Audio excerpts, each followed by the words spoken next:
This is a Fire Emblem Engage Reverse Recruitment run, but does have spoilers for the entire playable roster.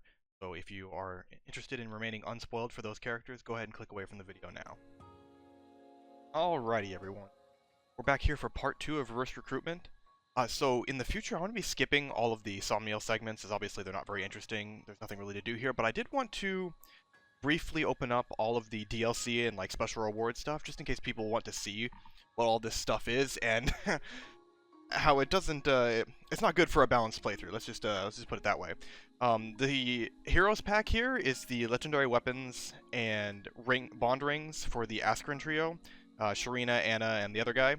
You know, Folkvangir, Female and Noatun are essentially steel/silver weapons with upsides. Folkvangir has a defiant attack effect, Female has a pretty crappy threaten attack effect, and Noatun has a defiant move effect, which could be kind of interesting. And then it should... oh no, maybe not. Oh! Oh, Veyle's like normal in her, like, casual outfit. I don't know why I expected it to be broken. From the description, it just sounded like it was going to be... she was going to be like Alear's model replaced with Veyle's textures, but that's not at all what happened. She's just fine. So, I'm not sure if the DLC has come through... oh. Yeah, I'm not sure if the DLC has come through. I'll fiddle with that later. Anyway, I'm gonna keep recording. I'm gonna keep recording all of the Somniel segments, or at least the first few of them, just in case something funny happens, but expect them all to be cut out in the future. Okay, so moving right along into the battle itself, I have already done the preps. Obviously, it's very simple early on here, but we are using the Emblem rings from the Heroes crossover, which are very powerful. They've got a spur attack, spur resistance, and fortified defense effect on each one of them, plus great stats. So if you want to take a look at the inventories as well, you can pause the video where I've scrolled over them there. But we're just going to hop right into it. And again, it almost feels like it's set up for reverse recruitment, because we're going to get Hortensia here, equipped with the Celica ring, which is a pretty good match for her. So we'll have access to a good Warp Ragnarok on this map, and for future maps too, which will be very, very nice. Now, Hortensia is really strong in the context of this run, and just in general, I guess. She's hard to listen to for extended periods of time, but that's not really the important part, right? So I'll put her growth rates on screen here. They're pretty solid. Like, again, nothing spectacular, but good enough that she's going to be relevant for the whole game. Targeting resistance in a traditional Fire Emblem game like this is just nice. It's just a good effect. Most characters have less resistance. And she's got 10 magic, you know, 8 with the 8 plus 2 from the Celica ring, and 12 speed, which is pretty solid, comparable to Linden, who I would also say is pretty decent here. And then incredible resistance, good dexterity. Again, dexterity seems to be inflated for characters that join later. They must be concerned about the hit rates later on. And then she's got the big personality, which it says when unit uses a healing staff grants range +1, but I believe it affects a few other things. I'll have to test that because I don't actually remember. But I think it actually affects like Restore and maybe 1 or 2 other staves as well. But we'll have to experiment with that later. For now, she's going to be a powerful flying magical unit, where I believe this map was not designed around flyers at all. So I've got a few basic ideas on how to open up here, but first, let's also go over our other 2 units here. So we have Panette, ooh, that's Marin. So we've got Panette here. Panette's not Louis, but she is very, very strong. She's got 14 strength with axes, 23 physical attack on this map. Is very, very good. I'm not sure if she's gonna be one-rounding here because her speed is pretty low. 8 speed is not amazing with axes because she's being weighed down quite a bit, but she won't get doubled and she'll be able to hit really hard on her turn. Plus she comes with a hand axe, which is awesome. I believe Louis comes with a javelin, so that's why she's getting a hand axe, but it'll be really nice to have here. I think, though, that the 2 of them are going to have to retreat from this area, because she can't just sit on the fort like Louis and be fine. So we may have to do a little bit of a rescue out, but I do have a plan for that, if they need it. Panette's growth rates are also really good. What is that, a 65% strength growth in Axe Fighter? That's really strong. And yeah, her speed and defenses aren't, like, amazing, but honestly, she hits so hard that it hardly matters, and I think that she has some good long-term potential as well, despite the speed issue. Plus, again, backup units are just good. Alright, and then we have Marin. Marin is a Sword Cavalier, which makes sense because Thief is a special class, so it would be kind of weird if she was a Thief that got promoted into a Wolf Knight, because that's not really how it would make sense in this context. She's also quite good. Again, really good bases across the board. 11 strength, 11 speed is really solid. Just a little bit slower, a little bit stronger than Gold Mary. But Cavaliers are also good, having additional movement, and then she's also got a good personal here, Knightly Escort. Just having hit plus avoid, hit avoid plus 5, just pretty much always, because she's almost never going to be away from your other units that often. It's just a nice little bonus that everybody gets. She also has 8 build, which is kind of a lot for a sword cap, so she can use heavier swords without being slowed down. Now, the two of them here are in kind of a precarious position, because, again, Panette's not very durable. 7 defense is pretty solid, but not incredible for this section, so I think we're going to have to move them away. I'm probably going to take their turn first. This guy only reaches this far. Right away. How hard do... Oh. Oh. Oh, he dies.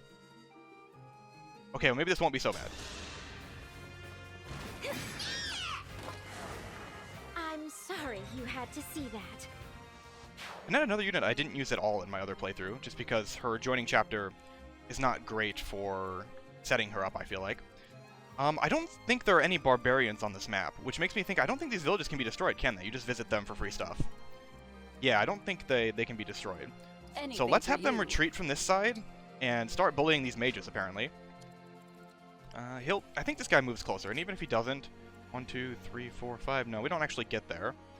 Oh, he's got a surge. I didn't realize this guy had a surge. That's kind of interesting. Well, I'd rather play it safe with these two. That way we don't have to use the time pulse to get them back. Oh, we don't... No, we don't have the time crystal yet. Or... Now I've completely forgotten the story. We don't, yeah, we don't have the time crystal yet. Aren't we supposed to have the time crystal? I think so. Maybe not. Maybe it gets introduced soon. Anyway, we're going to have Saphir. Oh. Give me the tutorial on villages. Move up to the north here. There is a hand axe guy coming, but that's perfect because she wants a hand axe.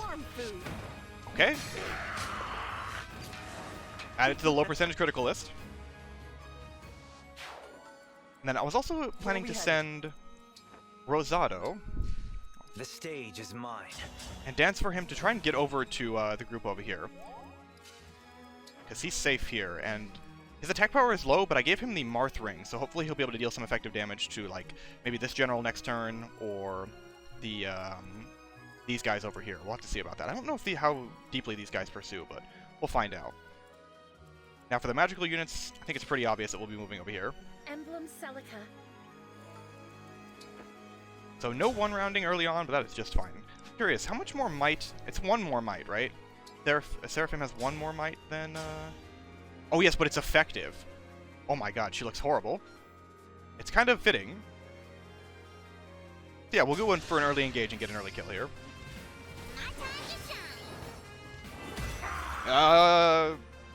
Okay, another... Your soul, the rest it deserves. Oh my god, the voice. It's Yes. so good and so bad at the same time. Wow. I'm not sure whether to be shocked or appalled, or both. But that was pretty good. Another low percent critical. I feel like the RNG is bugged, but it's not. It's definitely not. It's definitely not. So we'll have Linden soften up and Veyle can kill here. Don't you feel foolish? Okay, something's not right here. There's no way. The experiment was a success. There's no way we got like a 6%, an 8%, and a 6% critical all in a row. What are the odds of that? That can't be right. Oh right, Veyle has a Sigurd ring because I like having fun. Doesn't deal any damage to the Armor Knight with the Liberation. How much damage does he actually take from these guys? 19, 15. So that is enough. Wait, is it? Hold on. So she takes 11 from this guy, and then no, and then 5 from this guy. Oh wow, yeah, 8 defense I guess is a lot. All right, well, let's put her here then. The fire. No momentum yet, right? Yeah, no momentum yet. Okay. The fireball coming from off screen, I love it. Okay, she didn't crit. So I think that was just a highly unlikely series of crits there, but I'm kind of shocked. Oh. Alright, I like the engage outfits. Yeah, this looks pretty nice. I like the engage outfits. I just felt like Veyle looked weird in a lot of the engage outfits I gave her in my original playthrough. Not sure why. Alright, well, Gold Mary can get the village. What's that? Okay, Javelin from Avier. I suppose if I'd done it in the opposite order, I could have given it to him, but I didn't remember what was in there.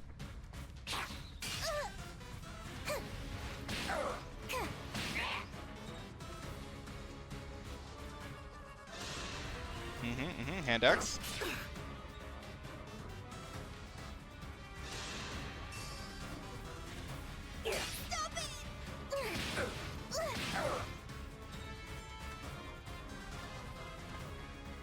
Okay, they do charge forward. All right.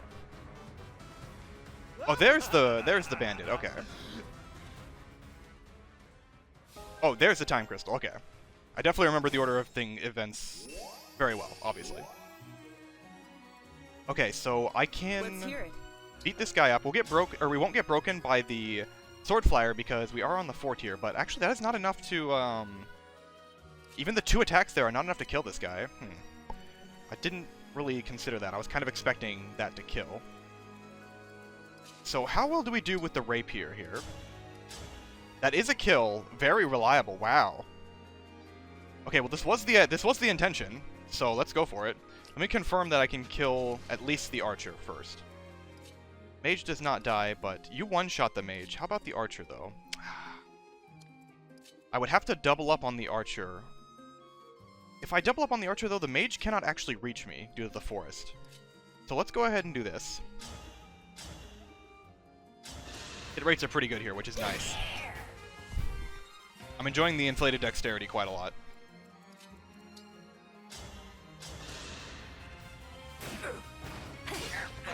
That's how a knight does it. And then Panette will get broken on the following turn, but that is just fine. You know what? Let's play the animation. Oh no, it's because I've already initiated it, but that's all right. So yeah, no risk of a counterattack here either. Here it comes. I will protect you. Alright, good start. What am I doing about this? I guess Seedal's gonna get a hand axe to the face. Yeah, she's got spur attack. Yeah, there's no way. Of course, the game will just give us another critical for free, right? I mean, I'll take a dodge, too. At least he's not taking 2 attacks. I think he does take 2 attacks, 6... Yeah, he does take 2 attacks, but he doesn't need to.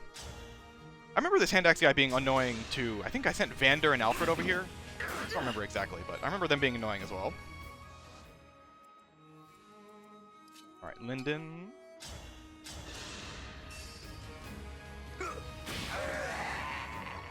I must gather more data.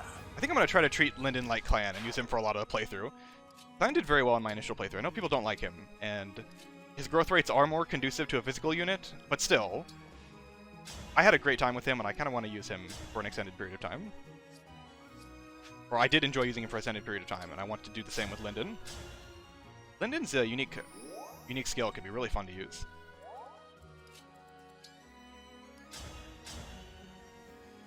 No reason to warp Ragnarok just yet. I want to help everyone. I'm gonna refrain from making fun of Hortensia anymore. They're doing a great job. It's hard to listen to. Okay, so we don't have fortified defense this turn, so that means she does die to both attacks somewhat consistently. Actually, can they both attack her? Yeah, they can. Regardless of what position I put her in, they can both attack her. Actually, from here, no, only one can attack. Yeah, but I can't canter there. What about from here? They can both attack, yeah. So there's not without canter plus, there's not a way. But I'll go ahead and bait out these guys by putting her here. Wait, the Liberation's a dagger. It's hard not to look at the Liberation and think sword, but it is indeed just a very large dagger. It's a big knife, mate. 1% crit rate.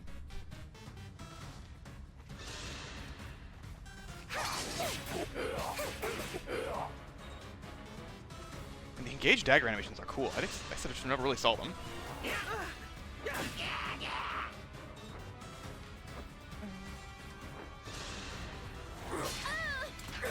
Oh, she gets doubled too. Ouch. I guess, yeah, she is very weighed down by that axe.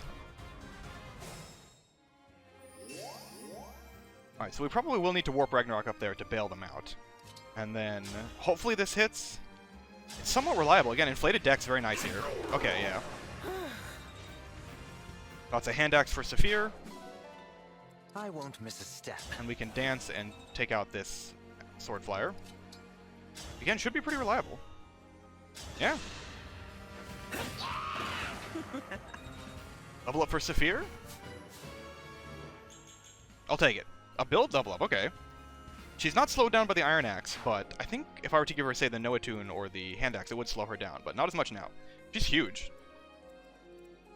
Alright, let's solve this problem first before we move anybody else. So we do have a Rapier here. How well does that do? Not great, but the Lodestar Rush does same damage? Yeah, because you double them. 2 HP. She does have a Hand Axe.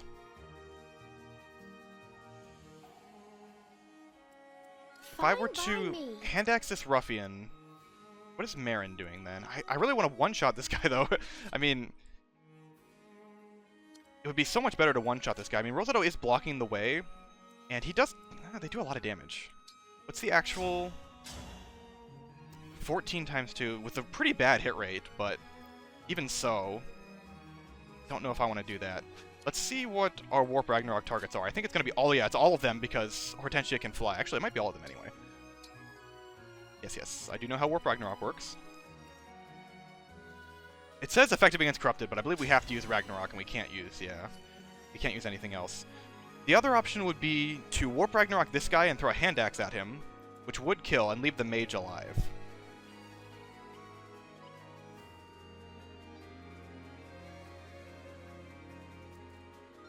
Marin's not really getting a whole lot done if we do that. I mean, she's not getting a whole lot done regardless. Sorry, this is actually a bit tricky. I think the safest option is to put Rosado here without moving, or move him away. One-shot this mage. Blood Fury! Let's have some fun! Yes! My goodness, how awful! That was double-digit crit rate, so obviously the RNG isn't rigged. If I put him here and not attack, it's pretty likely, or Lodestar Rush, I guess, just to avoid a counter. It's pretty likely he survives.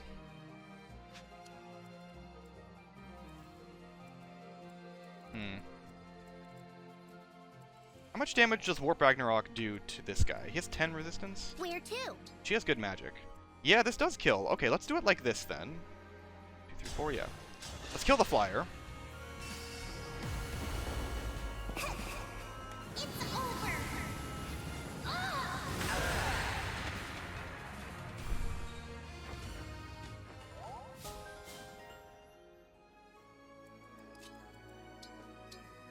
Oh wait, I can talk and attack.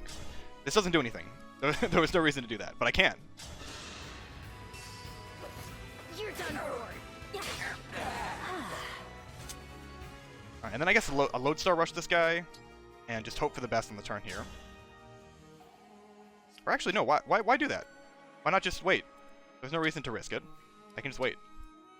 Rosado is perfectly fine. He can fly. Okay, nothing getting done here. Yeah, nothing getting done over here, really. Alright, so we'll just move Mavier in, probably just attack with the Fensilier, deal some damage. You will have nothing. Oh, okay, Jagan attacks.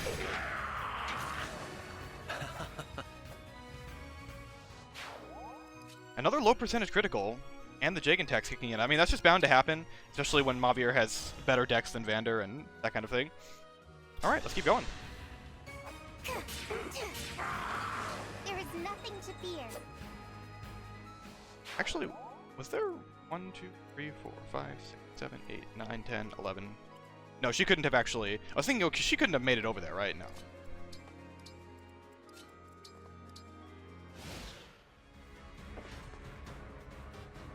We're losing ground, are we? Well, that's easily remedied. Release the corrupt! Reinforcements. Man, everybody who's played this game, you saw these guys spawn in as reinforcements and they didn't move, and there was just, you know, a cry of relief for I think everybody involved. It's so nice. Thank God there's no ambush reinforcements in this game. Alright, well that's all they can do. I'm gonna wait to move them until later though. Y'all just catch up.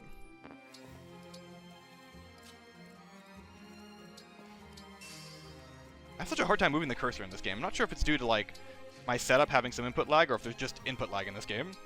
Well, this is the best she's going to do this turn, so go ahead and swing. She's not in any danger. Out of my face. This can't be right. There's no way. What are the odds? Another 7% critical? Is that just...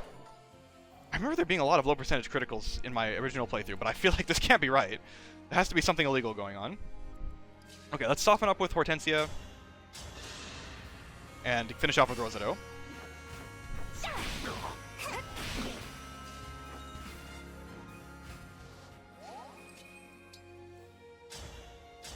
This is watch the Lodestar Rush. It's fun. Prayers are with you.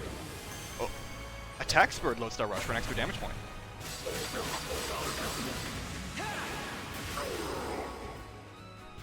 I cannot afford to lose.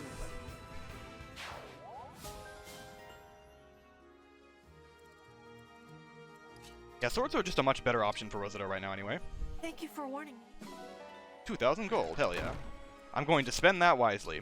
So yeah, I mean, this map has had some relatively tricky segments, I suppose, but it's basically over now. And I think it's only going to get easier as time goes on. Maybe not easier. Oh, I forgot about those guys. Maybe it won't be that much easier, but I think it'll not significantly get harder. So what I'm thinking of is doing some reclassing and Master Seal options that might be a little suboptimal later on into the run. I have a few specifically funny ideas. A couple ideas involve draining all of the resources that we could possibly get, but maybe that's a good thing. Maybe we don't need resources and we can just call it good with what we've got. Because really, yes, there's a money problem in this game, but if you just don't spend too much money, you don't forge things that you're not going to need in the future. Like once you've done a second playthrough of this game, I don't think money is going to be an issue. I think it's really a first playthrough is where all the money issues come up. I don't have the rapier anymore, do I? For King Morian. Perhaps I should be thinking about these movements. Or is Panette? No, Panette's not that strong. Wait, I have a dancer. I don't have to play these games. I have a dancer. I do want him to not get hit, but I don't think there's a way to avoid it. Not with the I could have had him dance. Yeah, I could have done this in a different order and had him dance from Saphir Square, but I wasn't really thinking about it. Okay. That's a dancer level up, sure.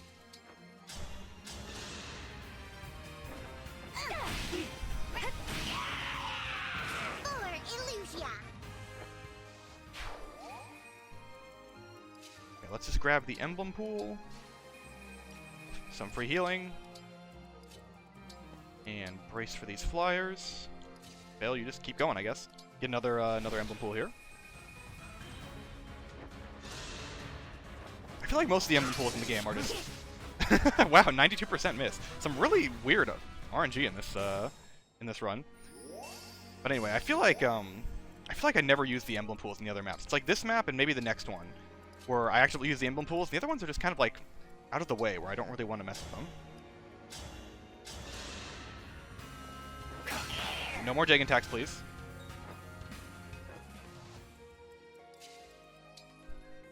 Oh, Veyle doesn't double them. Her base speed is very good, but it's not quite good enough to keep carrying her through here. What about the Rider's Bane? How much damage does that do? One might off. Ooh, who has that spur attack? I believe it's Saphir, right? I do kind of want to feed kills to Veyle, because I think she's going to be very good in the long run here. But what if I were to... This is... Magic guy... 16 magic attack with 12 resistance, so she doesn't really... They kind of have a weak little slap fight here, but let's go for it. Oop.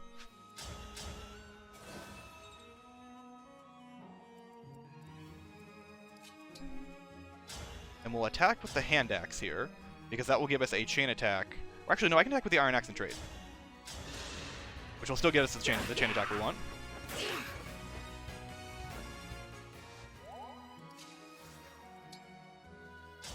Alright, Rider's Bane, but I do want to... Wait, it's just a spur attack. We don't need the chain attack, we just need the spur attack. Although the chain attack might be more reliable than going for the 76%. I think I'm gonna spring for that.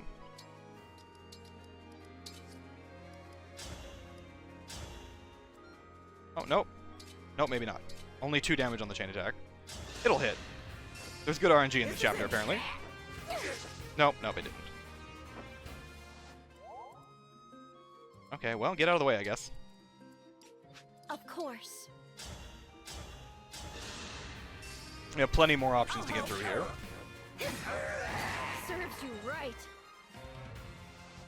And that's a little vindictive, isn't she? Again, I didn't use her at all in my original playthrough, so not really familiar with how she's like.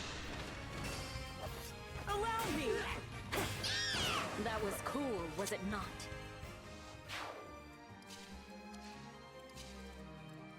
And then we'll just move in so that only the mage can attack. We shall wait. Oh, I had this happen in my original playthrough too, where a couple units got stuck behind here going the long way. I should have sent more people north, but I didn't learn from my lessons last time.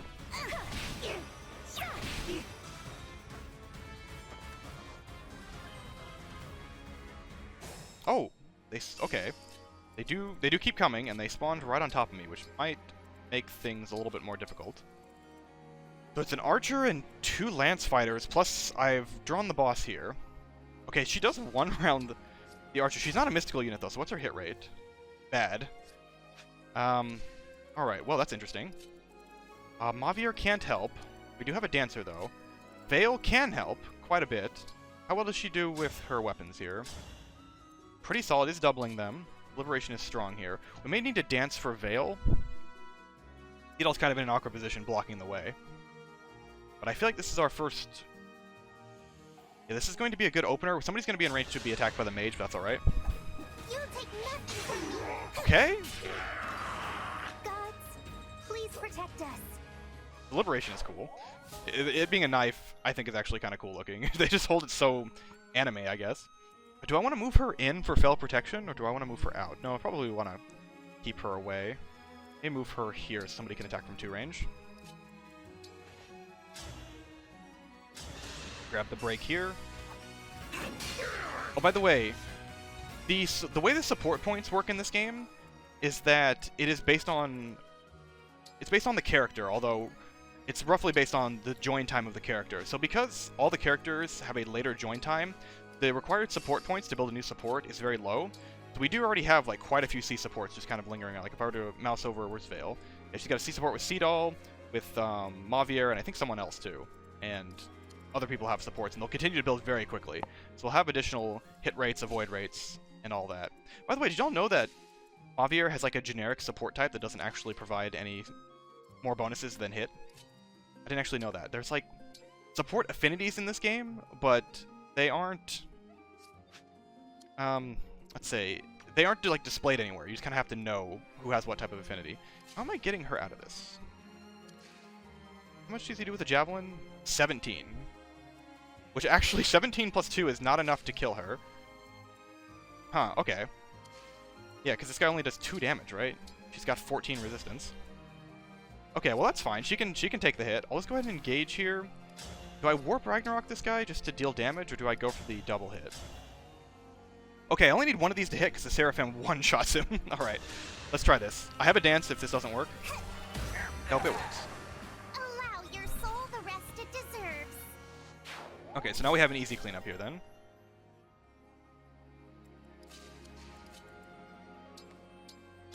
I want to give Rosetta the kill, but I don't think... Yeah, he'd be left in range, so... I mean, he also doesn't die. Does he die to fire? So 20 to 13... 13 plus 9. So he also doesn't die. He's got a lot of hit points. Oh, he doesn't even kill. What about with the Noatune? He does, but he doesn't... Okay, 9 speed with a Noatune? That's not bad. This is it! I almost broke a sweat. And we'll just go ahead and plot Veyle here for the extra 3 defense.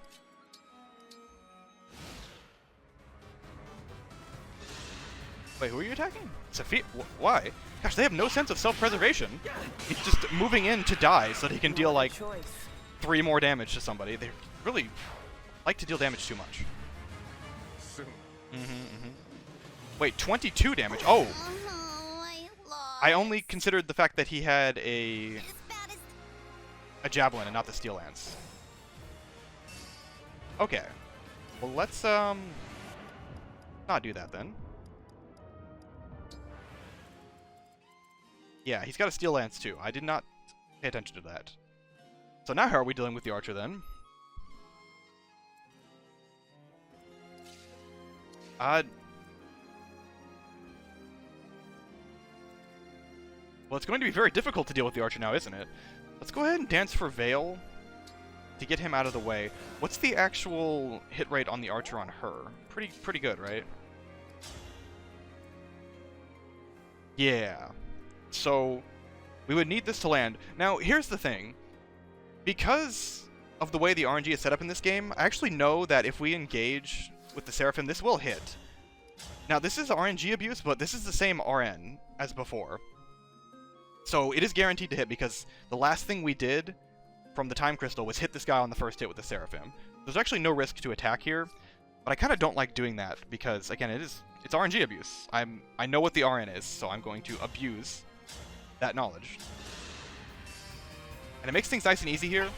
So I think for the purpose of this playthrough, if there's any RNG abuse that comes up naturally, I'm not going to set up RNG abuse. I think I'll just stick through it so I don't have to overly fret over things, especially since it's easy to do on accident sometimes. We'll just let it happen. Allow me. There is nothing to fear. So I apologize if that makes anybody upset, but I think it makes my life easier.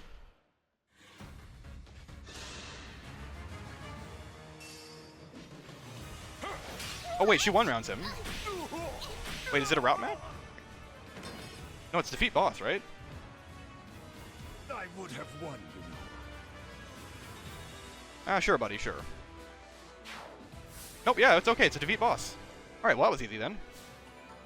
One little hiccup there at the end, but not a big deal. Alright, so that is going to be it for this episode. I believe I have the DLC unlocked. Actually, let's scroll through these cutscenes real quick, and just to confirm the DLC is unlocked. I'm not going to do it right away, but I am going to do it early on. Because I would like to play it for the first time, experience, the Tiki and the Edelgard and the other emblems. Because I know they're really broken, but they're also really fun, it seems like. So I'm looking forward to playing with them for the first time, and enjoying those maps too. The only thing I won't be doing is, nobody will inherit Star Sphere. So that way, the characters, reverse recruitment characters' growth rates will have their own chance to shine, or get RNG screwed since random growth. Rather than having Star Sphere boosted growths on basically everyone. I mean, there's no real downside to doing that. So let me snag this stuff real quick, and then we'll check out to make sure the DLC unlocked. I'm pretty sure it's Chapter 4 that it's unlocked, but I want to confirm that so I know what to do for the next recording, or not to do. I think with the Wave 2, you get silver weapons and like 30,000 gold and all that. I would love to spend it on something useless, but funny. And I think I will, if possible. Shame there's no second seals early on, right? If we could just have a second seal or a master seal early up, it would be very, very nice, but we do not have that option.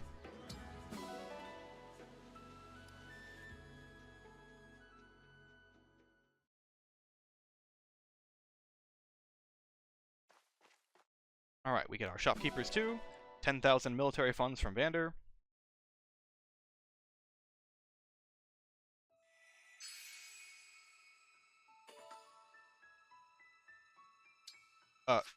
Hello? Oh, there's nobody there. Okay, I actually didn't expect that. There's nobody on the world map. We just exist in the ethereal plane. I was waiting for like a cutscene to happen, but no, there's just nobody there. I mean, that's totally fine. We don't need like a chibi veil on the world map to know what's going on.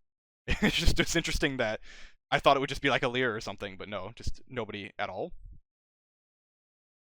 Oh, the castle map was fun. I'll be looking forward to doing that one too. I'll probably just do what I did before in my original playthrough, but we'll see it when we get there. Yeah, okay, so here we go. Here's expansion pass bonus 1. Update bonus 1. The steel weapons aren't as overpowered. You get some money, some steel, whole bunch of stuff. 20 silver ingots and 30,000 gold. Hot damn. Okay, well, again, if I have something stupid to spend it on, I will, and I'll show you guys. Man, silver weapons are going to be pretty good. Even though they're so heavy, they're going to be really good early on. Manage your skills. Okay, yeah, everything's opened up that is strong. So anyway, that's going to be it for this episode. Again, I'll still be uploading these regularly. If not daily, then, every other day. Just whenever I have time to get to it, but hopefully daily. So continue to tune in. If y'all have any other questions or feedback, go ahead and just let me know. I will be sure to take all of that into account and make this a little bit more easy for everyone to watch. Alright, thanks again. Catch you all another time.